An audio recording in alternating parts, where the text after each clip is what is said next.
자, 바른미래당 이준석 최고위원 모시고 얘기 나눕니다. 이 자유한국당의 황교안 대표 체제, 당대표 된 이후에 한때 잘 나갔습니다. 잘 나가서 지지율도 30% 중반까지 갔고, 생각보다 좀 빠르게 당을 안정화시킨다, 또 감각이 있다, 여러 가지 좋은 평가도 받았는데, 최근 들어서 당 지지율 포함해서 황 대표의 지지율도 좀 하락세를 보이면서 이 황교안 체제가 일정하게 또 한계를 맞고 있는 것 아니냐, 이런 평가들이 나오고 있고, 일부에서는 이러다가 총선 전에 비대위 체제가 또 출범하는 것 아니냐, 이런 얘기까지 지금 나오고 있을 정도로 현재 보수의 중심이라고 하는 이 자유한국당의 황교안 체제에 대해서 여러 가지 좀 평가, 분석들이 나오고 있는데, 이준석 최고위원이 어떻게 보고 있는지 좀 궁금하네요. 일단 황교안 대표에 대해서 좀 어떻게 평가를 하세요? 저는 물론 저와 정치적 비중은 확실히 다른 분이긴 하지만은 제1야당 대표니까. 네, 근데 이제 정치에 입문한다는 것이 무슨 느낌인가를 제가 7년 전에 느꼈을 때를 다시 떠올려 봐요. 벌써 7년 된 건가요? 네, 7년 됐죠. 이제 8년째 돼 가는데 네. 우선은 재밌죠, 처음에. 처음에. 네, 나에게 주어진 업무 자체는 굉장히 비장하고 그리고 또 책임감이 있는 그런 상황이지만은 반대로 살면서 처음 해보는 경험들을 많이 합니다. 이분이 법무부 장관을 지냈든 엘리트 검사를 지냈든 이거 관계없이 당 대표가 되는 순간부터 실제로 아침마다 기자들이 전화를 해가지고 당신의 근황을 묻고 네. 그리고 당신이 하는 말 한마디 한마디가 기사화되고 네. 네. 늘 카메라에 당신이 가는 곳에 기본 베이스로 수천 명이 환호를 해주고 이거는 살면서 어지간한 사람들은 대중은 경험 못 해보는 경험입니다. 일부 무슨 아이돌 가수나 경험해볼 만한 일이지. 네. 그런데 그렇게 하다 보면 거기에 굉장히 중독되게 됩니다. 예, 저도 보면 그러니까 이제 제가 27살 때 정치를 이제 시작했었으니까 네. 27살 때 그 경험이라는 거는 자만심과 이런 거와는 별개의 문제인 게 실질적으로 했을 때 도움되는 일과 내가 하고 싶은 일이 좀 갈려요. 아하. 굉장히 이제 속된 말로 내 주변에 있는 사람들이 저를 심기 관리하기가 참 편해집니다. 예, 예를 들어 박근혜 대통령 집권기 후반에 보면은 저희가 내부적으로 계속 얘기했던 게 왜 대통령께서는 왜 일반적인 대중을 만나는 일정을 갈수록 줄이고 아하. 왜 자꾸 무슨 대구 서문시장 가는 일정이라든지 이런 것들을 비서실에서 박아놓느냐. 많은 사람들이 네. 그냥 환호만 박수 받는 그러니까 이거는 인의 장막이 드디어 가동되는 거 아니냐 이런 네, 생각했는데 저는 황교안 대표도 그 지점에 다르고 있다. 벌써요. 예, 그러니까 약간의 위기가 오니까 저는 가장 놀랐던 게 네. 민경욱 대변인이 나와서 했던 말이 그 앞으로 백브리핑을 없애겠다. 네, 그랬었죠. 제가 그래서 저도 이제 당에서 이제 공보실에서 저쪽 당에서 나오는 그 발언 자료 다 넘어오잖아요. 네네. 황교안 대표 거는 제가 어느 순간부터 읽어보면요. 기자들이 질문한 건 다 들어있어요. 이거 어떻게 생각하십니까? 이미 말씀드렸습니다. 이거는 어떻게 생각하십니까? 그것은 답변 드리기 적절하지 않습니다. 이건 어떻습니까? 대변인이 말해줄 것입니다. 이런 식으로 그냥 맥락 자체가 아무 말이 안 나오거든요. 그냥 피해가는. 그러니까 저는 그런데 그게 이제 황교안 대표가 초기에 몇 번 말실수를 했다고 해가지고 그걸 왜 위축시키냐는 거예요. 네. 그러니까 저는 이거는 굉장히 이상하다. 황교안 대표 본인이 알아야 될 게 당신은 그럼 죽는다. 대선 주자로서 어쨌든 1, 2등을 항상 다투는 사람이고 국민들은 황교안 대표의 생각이 굉장히 궁금하다. 가장 좋아하는 목소리는 대변인이나 아니면 누구의 목소리가 아니라 황교안 대표 본인은 날 것의 목소리를 가장 듣고 싶어 한다. 네. 근데 왜 그 메시지를 자유한국당이 죽여버리는 거냐. 이거는 자유한국당이 바보가 아닙니다. 네. 이거는 저는 의도적으로 황교안 대표를 페이드아웃 시키려는 세력이 좀 있다 이렇게 좀 보는 겁니다. 저는 그렇게 봐요? 그게 아닌 이상 저렇게 메시지를 안 내게 만들 수가 없습니다. 그러다 보니까 저는 이제 오히려 가끔 있는 또 말실수가 더 부각이 되는 거거든요. 정치적으로 의미 있는 메시지는 하나도 기사화가 안 되니까 언뜻 보면 지금 보면 최근에 나온 메시지 중에 기억나는 거는 아들 자랑하다 말실수하고 그 다음에 또 주말에 출근하면 좋다 이런 이상한 것들만 보도되는 게 당연히 국민을 대신해서 질문을 하는 기자들의 불만이 쌓여서 들어간 겁니다. 제가 봤을 때는. 왜냐면 정말 원하는 답을 안 해주고 매번 회피하니까. 아니 최근에 자유한국당 관련해서 나왔던 여러 가지 기사나 이런 걸 보면은 자유한국당의 이른바 친황 체제가 출범했다. 주요 당직의 친박들이 포진되면서 어쨌든 황교안 체제가 굳혀졌다. 이런 등등 얘기도 나오는데 지금 이채호 의원은 그런 것과는 조금 다른 측면에서 오히려 대표가 전면에 나서서 자꾸 이렇게 메시지를 내고 이런 부분을 가리려는 뭔가 그런 세력이 있는 것 아니냐? 뭐 저는 지금 이게 대표를 저는 그 예전에 제가 봤을 때는 제가 예전에 봤을 때는 박근혜 대통령 주변에서 보좌하던 새누리당의 당직자들이나 네. 아니면 기본적으로 그런 참모들의 박근혜 대통령이라는 그 스타성이 있는 사람을 뭐 표현이 좀 관리하던 방식 또는 최대한 극대화하던 방식과는 네. 너무 다르다. 황교안이라는 사람을 지금 대중적으로 어필하는 방식이. 네. 저는 그런데 그걸 황 대표가 거꾸로 자기에 대한 배려로 받아들이거나 이렇게 하면 큰일 난다. 그거는. 네. 예. 왜냐면 본인은 언젠가 대선 나가야 될 사람이 그러기 위해 정치 들어온 사람인데 총리까지 한 사람이고 그러면 본인은 차라리 지금 그걸 트레이닝을 하는 게 낫지. 계속 현안에 대해서 어쨌든 자기 생각을 밝히고 아, 당연하죠. 이슈 대응력을 높이고 해야 되는데 예. 제가 그래서 뭐 이런 부분은 확실히 뭐 저희 당은 아니지만은 다르다. 예전에 제가 봤었기 때문에. 네. 예. 자유한국당 황교안 체제와 관련해서 아까 이채구 의원 잠깐 뭐 얘기를 했는데 이게 과연 황교안 대표 개인의 문제인가 아니면 자유한국당이 갖고 있는 어떤 구조적인 문제인가 최근에 여러 가지 자유한국당의 상황과 관련해서 그 황 대표 책임도 있지만 그게 전부는 아니다라고 보시는 거 아닙니까? 저는 황 대표의 책임이 지금 가장 큰 부분은 아까 제가 손학규 대표 얘기할 때도 약간 비슷했는데 본인이 대권 주자라는 걸 끝없이 국민들한테 어필을 해야 되는데 네. 최근에 그 메시지가 약했다. 그러니까 황 대표가 본인이 대선 주자라는 걸 그냥 단순한 그 제1야당 대표가 아니고 난 그렇죠. 조금 더 대권 주자다. 이 어필하려면 메시지가 필요한 게 저는 황 대표가 굉장히 유리한 위치에 있다 보는 게 많은 국민들이 주목했고 별일 안 해도 그냥 어느 정도의 기품이라는 걸 보인다는 것만으로 20% 후반의 지지율을 받았었거든요. 그럼 거기서 본인이 얹었어야 되는 게 네. 나는 대선 주자다는 약간 차별화를 해야 되는 거거든요.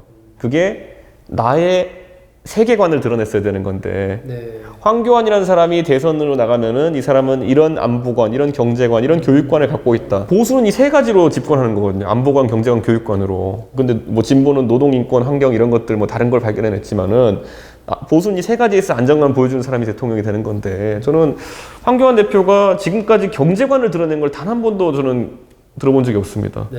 안보관도 단 한 번도 들어본 적이 없습니다. 대충 그냥 뭐 보수적이겠거니 뭐 이런 생각. 경제관도 단 한 번도 드러낸 적이 없습니다. 저는 근데 우리가 잘 생각해 보면은 지금까지의 대선 주자들 같은 경우에는 그 세 가지는 거의 다 있었거든요. 보면은 예를 들어 이명박 대통령 같은 경우는 교육관으로서 경쟁 교육관을 드러냈고 나중에 당선되고도 그 영어 교육 같은 거 강조하겠다 뭐 이런 관점이 있었고 그리고 자사고 같은 거를 이제 촉진시키는 관점이 있었고 안보관도 당연히 상호주의라는 말로 그때 대표되던 상호주의 관점이 있었고 그러니까 눈에는 눈, 이에는 이로 북한에 대응하겠다라는 거죠. 그리고 경제관 같은 경우는 우리가 정말 정치고로서 성공했지만 747이라는 게 있지 않습니까? 지금 와서 생각하면 747이 얼마나 무서운 거였냐면은 지금 와서 들으면 누가 7% 성장하고 4만 불 만들겠다 그러면 저거 또라이 아니야 이렇게 생각할 수도 있겠지만은 그 당시에는 경제인 출신의 MB와 결합돼 가지고 747이다 해버리니까 상대가 얼마나 당황스러웠냐면은 정동영 후보가 거기에 맞서는 공약으로 6% 성장 공약을 내버립니다. 예. 내가 MB가 7% 하겠다 그랬는데 별로 뭐 근거도 있는 것도 아닌데 7% 하겠다 그랬더니만은 정동영이 그게 무슨 소리냐가 아니라 나도 6% 하겠다고 해버렸어요. 거기다가 그 당시에 약간 그 제3주자였던 문국현 후보 같은 경우 나는 8% 해버리겠다 이래버렸어요.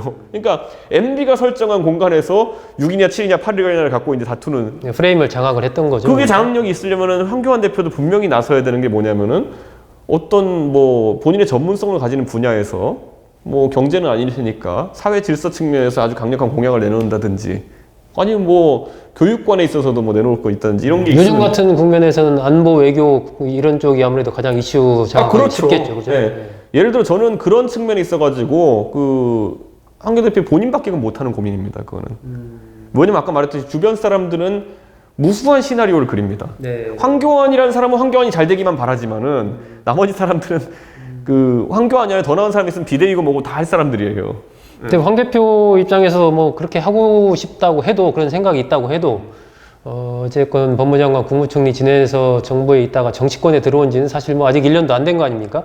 그 이런 어떤 컨텐츠라든지 이런 부분에 대해서 본인이 지금 준비가 덜 된 상황에서 박근혜라는 5선 국회의원에 그러니까 그 당시 대통령 되기 전에 14년 가까이 국회의원 했을 텐데 13년, 14년의 국회의원 임기 중에 그 사람이 박근혜 경제관이 뭐냐를 확인할 수 있는 건 거의 없었어요. 안보관이 무엇인지도 그냥 대충 뭐 했고 교육관은 드러난 적도 없고 그런데 경제관이 드러난 게 뭐였냐면은 대선을 앞두고 비대위하면서 김종인이라는 사람을 영입하면서 전혀 그 사람의 삶과 관계없던 경제민주화가 그 사람의 타이틀 공약이 돼버렸어요. 그리고 사람들이 어느 순간에는 박근혜라는 사람이 당선되면 경제민주화를 하겠구나 하는 걸 좀 개혁적인 이미지를 갖게 각인이 됐죠. 그 어이가 없는 거죠. 13년 동안 한 번도 낸 적이 없는 메시지를 대선 앞두고 냈는데 적절한 영입과 더불어서 그게 됐던 것이고 교육관도 지금 와서 보면은 뭐 꿈과 끼를 살리는 교육 꿈기 깡뭐 이런 예. 때 했었죠. 그걸 그냥 만들었어요. 그게 박근혜 대통령이 13년 동안의 의정 활동인데 한 번도 드러나지 않았던 거예요. 안보관 같은 경우에도 보면은 그거는 제가 봤을 때 그냥 할 말은 하는 외교라는 측면으로 뭐 해서 만들었었거든요, 그때. 그럼 저는 그거를 뭐 대선 앞두고 1년 전에 그걸 만들었는데 저는 황교안 대표도 본인의 위치를 확고하게 하려고 그러면은 지금부터 시작해야 된다. 네, 이런 생각합니다. 그게 본인이랑 호환성이 있고 없고가 중요한 게 아닙니다. 예를 들어 황교안 대표가 갑자기 뭐라고 해야 될까요?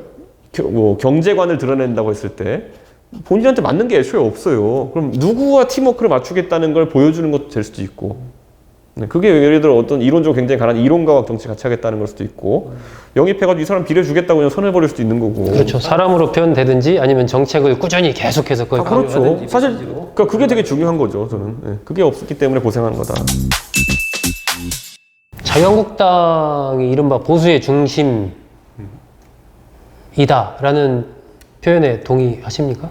저는 앞으로 그 자유한국당이 들고 있는 가치로는 보수가 절대 51%를 넘는 득표율을 하기 힘들 것이다. 현재 상황에서는 유럽에 보면 우리는 극우 정당이라고 표현하기도 하지만은 유럽의 오른쪽 정당들이 그 이념적으로 경제를 벗어나 가지고 다른 영역으로 이제 확장한 케이스들이 많거든요. 네.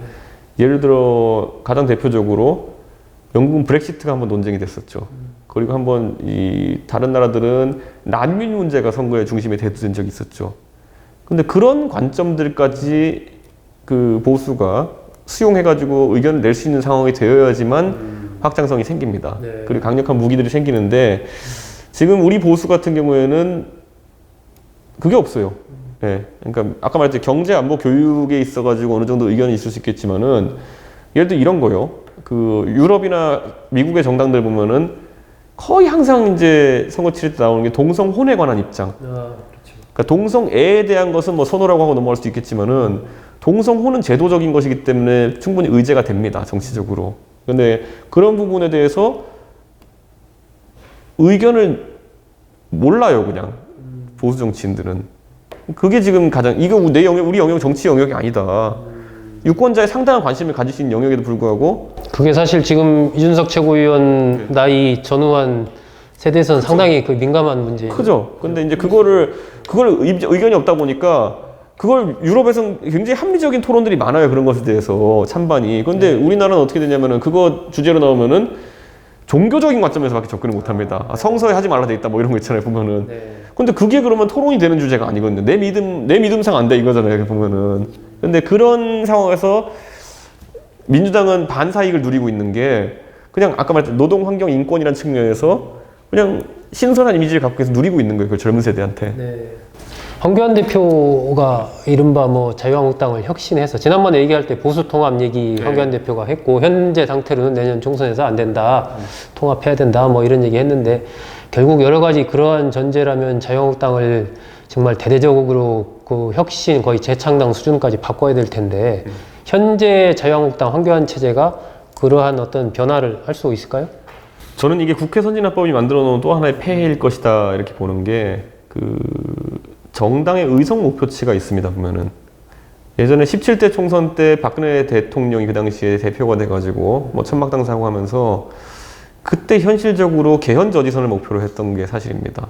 왜냐하면 그 노무현 정부 때 개헌을 이제 시도할 가능성이 높다. 그 국법법이라는 것들에 대해 가지고 소문될 가능성이 높다 했기 때문에 그래서 그 당시 실제로 121석인가 122석인가 했거든요. 121석 했었죠. 예. 근데 그게 이제 사실 말하는 개헌 저지선을 목표로 했고 그게 또 달성된 건데 저는 황교안 대표가 그럼 그 다음에 의미 있는 수치가 뭐냐면 원래 150이죠. 과반이죠.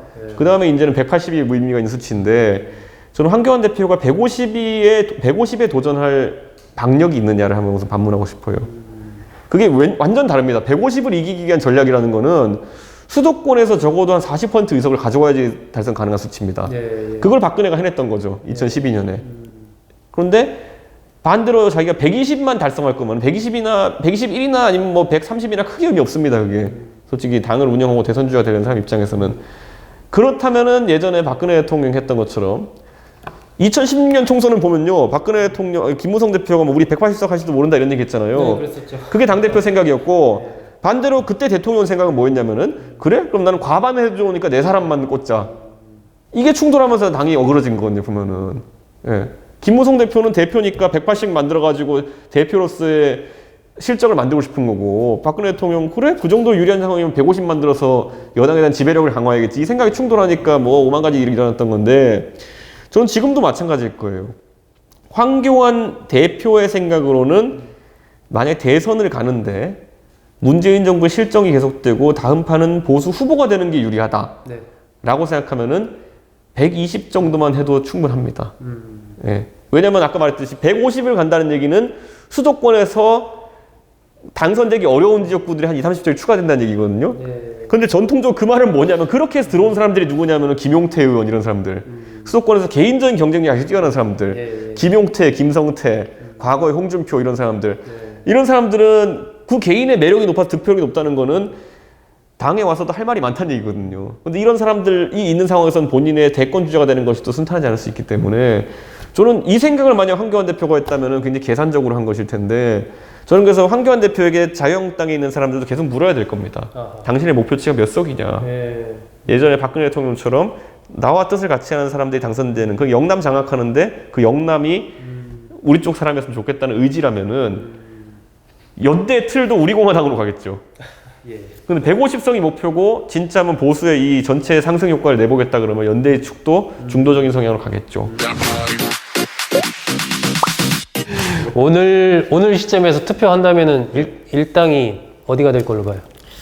저는 굳이 말하자면 야권이 더 유리할 것이다. 아, 야권이 유리할 거다. 예. 그럼 자유한국당 일당이 될 것이다라고 보는 거예요? 단독 일당은 잘 모르겠지만은 어쨌든 그 전체 합해서 우리공화당, 자유한국당, 바른미래당 정도까지 합쳐서는 충분한 과반을 할 것이다 이렇게 봐요. 여소야대가 될 것이다. 확실한 여소야대가 될 것이다 이렇게 보는 게, 지난 창원 성산 보궐선거에서 그땐 지금보다 어쨌든 문재인 정부가 좀 더 잘 나가던 시기였음에도 불구하고 사실 강기훈 후보나 여영국 후보나 개인 인지도나 지지율은 높지 않은 후보거든요. 그러니까 완전 당 대 당으로 붙은 것이고, 황교안과 문재인이 붙었고 거기에 손학규도 들어가 있었고 뭐 이런 상황의 선거였거든요.